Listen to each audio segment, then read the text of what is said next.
मेरे करीब आइए, इधर आइए, मेरे करीब आइए, मुझसे मिलिए, मुझसे जिमा कीजिए।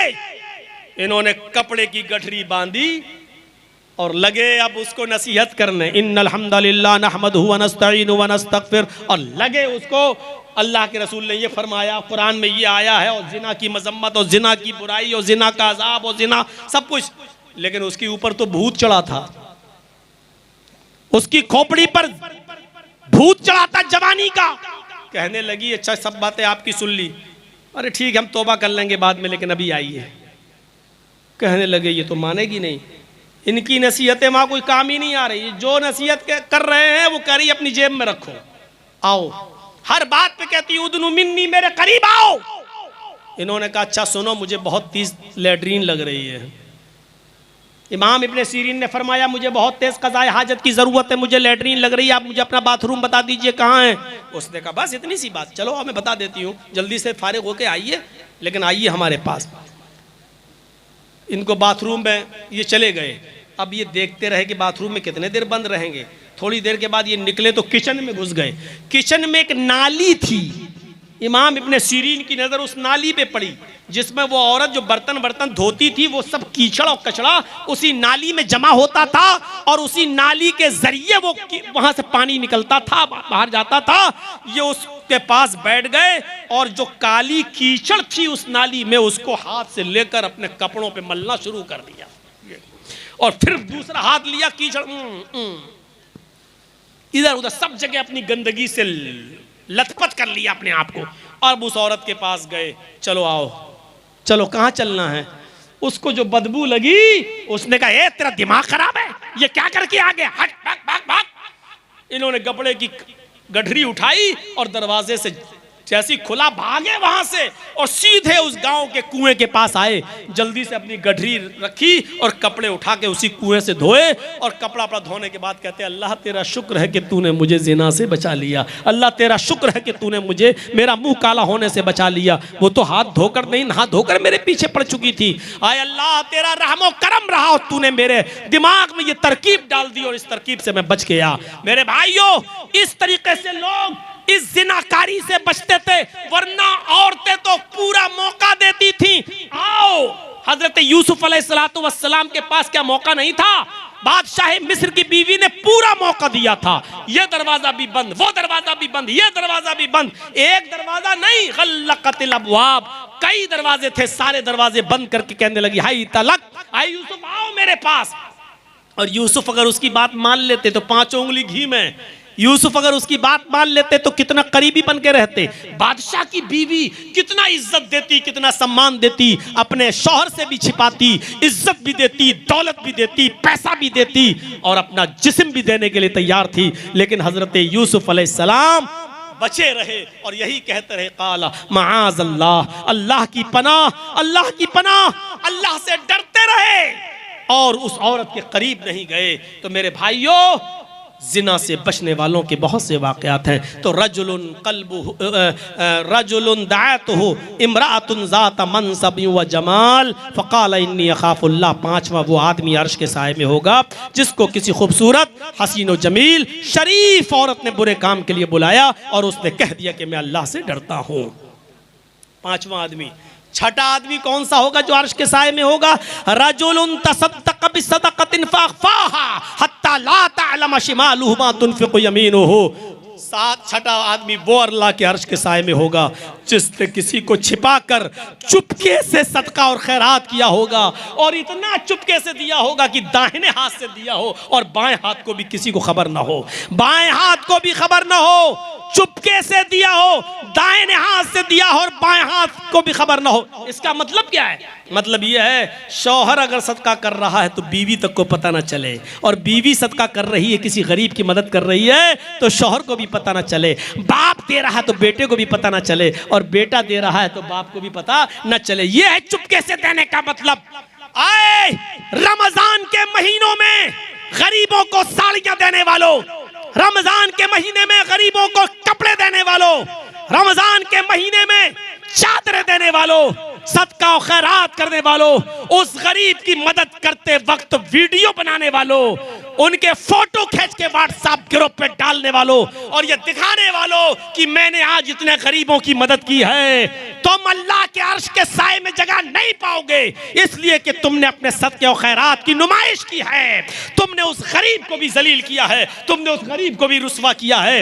ये कौन सा सदका है कि आप गरीब की मदद कर रहे हैं? और एक बेचारी एक औरत अपने बच्चे को लेकर आई है, दूध पी रहा है उसका बच्चा, और उसके साथ फोटो, उसको तेल दे रहे हो, चावल दे रहे हो, गेहूं दे रहे हो, शरबत रूह अफ़ज़ा की बोतल दे रहे हो, और उसका फोटो भी खींच के व्हाट्सएप में डाल रहे हो कि मैंने आज 10 गरीब औरतों की मदद की, आज मैंने 20 गरीब औरतों की मदद की है। तुमने उस औरत को भी जलील कर दिया, जबकि सदका और खैरात का तो ये हुक्म था कि तुम दाहिने हाथ से दो तो बाएं हाथ को भी खबर ना हो, यानी उस औरत की और उस आदमी की भी इज्जत दांव पे न लगे, उसकी भी बेइज्जती ना हो जिसको आप दे रहे हो।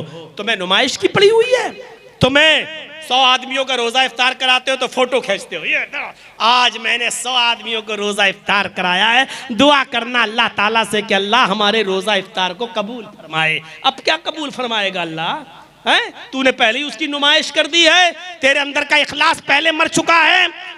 उम्रा करने जा रहा है, एहराम बांधे हुए, खाने काबा के सामने खड़े होकर सेल्फी खींचे, अब उसको फेसबुक पे और व्हाट्सएप पे अल्लाह ने मुझे उम्रे की तौफीक दी, दुआ करना अल्लाह कबूल कर ले। अरे बेगैरत, तू जिनसे दुआ करवा रहा है उस जगह पर खाने काबा का गिलाफ पकड़ के रोया होता तो अल्लाह ने तेरा गुनाह माफ कर दिया होता, तेरी तौबा कबूल कर ली होती। बेगैरत, तो उनसे दुआ करवा रहा है जिनको बेचारों को खुद नहीं मालूम कि हमारी दुआएं अल्लाह क्या कबूल हो रही है नहीं हो रही है, और तू सेल्फी लेके डलवा रहा है। सबसे बड़ा नासूर हमारे जमाने का यह है कि आज मौलवियों की तस्वीरें, आज उलमा की तस्वीरें और उनकी सेल्फियां खींची जाती हैं और इसको बड़ा फख्र के साथ शेयर किया जाता है। अब जिसकी तस्वीर मेरे साथ आ गई, मौलाना जर्जीस से मैं मिल के आया हूं, तो क्या हुआ? तेरा बाप अब जन्नत में चला जाएगा क्या? तू जन्नतुल फिरदौस का मुस्तहिक हो जाएगा क्या?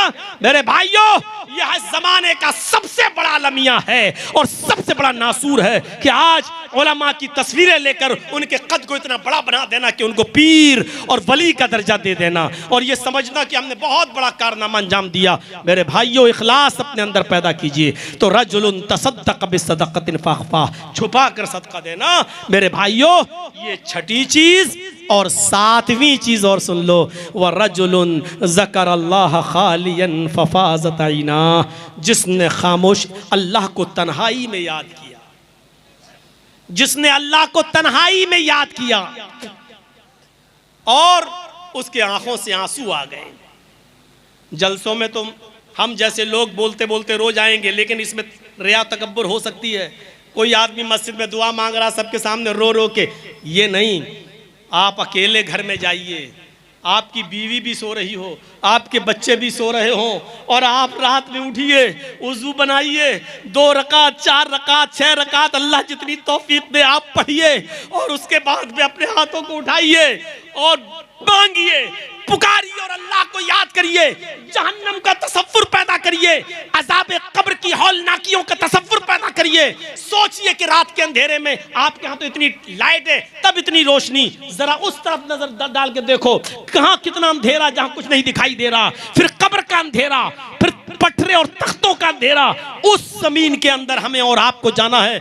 अज़ाब कब्र का तसव्वुर हम करें, कब्र के अज़ाब का तसव्वुर और जहन्नम के अज़ाब का तसव्वुर, और अल्लाह के डर से इस मौके पर जो आंसू हमारी आंख से आएंगे उसमें दिखावा नहीं होगा, उसमें रिया नमूद नहीं होगी, क्योंकि आपकी बीवी को भी पता नहीं है, आपके बच्चों को भी पता नहीं है। अब आपके आंखों से जो आंसू आ रहे हैं वो हकीकत के आंसू हैं, वो वाकई अल्लाह के से डर के आंसू हैं। इस मौके पर रोइए। और अल्लाह ने कहा, जो तन्हाई में मुझे याद करके रो दिया, रजुलुन ज़कर अल्लाह, जिसने तन्हाई में अल्लाह को याद किया, फ़फ़ाज़त ऐना, और उसकी आंखों से आंसू बह गए, आंखों से आंसू निकल गए, तो इन आंसुओं से हम उसके गुनाहों की स्याही को धुल देंगे और ये शख्स शख्स कल क़यामत के दिन अर्श के साए में जगह पाएगा। तो अल्लाह को तन्हाई में याद करो, अल्लाह को अकेले में याद करो, अल्लाह को अकेले में पुकारो और उससे जहन्नम के अजाब से पनाह मांगो। जितने भी बड़े बड़े सहाबा गुजरे उन्होंने रात की तन्हाइयों में खिदमत खल्क की। हजरत उमर रात के अंधेरे में देखते थे कोई भूखा तो नहीं है, और जो भूखा होता था उसको पहुंचाते थे हैं, और फिर दरबार खिलाफत में आकर तहज्जुद की नमाज पढ़ते थे और कहते थे रब्बना सिर्फ अन्ना अजाब जहन्नम इन्ना अजाबहा काना गरामा। ऐ अल्लाह जहन्नम का अजाब हमसे हटा ले, यकीनन तेरा अजाब बहुत ही ज्यादा सख्त और चिपटने वाला है। ये अल्लाह के अजाब से रोया करते थे। खुद अल्लाह के नबी सल्लल्लाहु अलैहि वसल्लम तन्हाइयों में अल्लाह के अजाब को सोच सोच कर रोते थे। हजरत आयशा फरमाती हैं कभी मैं सजदे की जगह पर हाथ मारती थी तो आंसुओं की वजह से सजदे की जमीन तर हो जाया करती थी, भीग जाया करती थी। इतना अल्लाह के रसूल सल्लल्लाहु अलैहि वसल्लम रोया करते थे। तो ये तन्हाई में रोने की आदत डालिए। तो ये 7 किस्म के लोगों का तस्करा मैंने किया है। मुझे 1:30 बजे अपनी तकरीर ख़त्म करना थी, लेकिन 2 बजा दिया है मैंने आज, वो इसलिए कि मुझे टाइम पहले मिलना था, लेकिन थोड़ा सा आप लोगों ने भी वक्त देर से दिया। तो ये 7 किस्म के लोग अर्श के साए में होंगे। अल्लाह से दुआ कीजिए कि अल्लाह ये 7 खूबियाँ तो हमारे अंदर पैदा फरमा दे। आय अल्लाह हमें अदल व इंसाफ करने की तौफीक अता फरमा। आय अल्लाह हमारे जवानों को अपनी इबादत करने की तौफीक दे। हमारा दिमाग दिल मस्जिदों की तरफ लगा दे। हमें मोहब्बत अल्लाह के लिए और दुश्मनी अल्लाह के लिए करने की तौफीक अता फरमा। आय अल्लाह हमको जिनाकारी और बदकारी से महफूज फरमा। इलाहुल आलमीन सदका और खैरात चुपके से खुफिया तौर पर देने की तौफीक अता फरमा।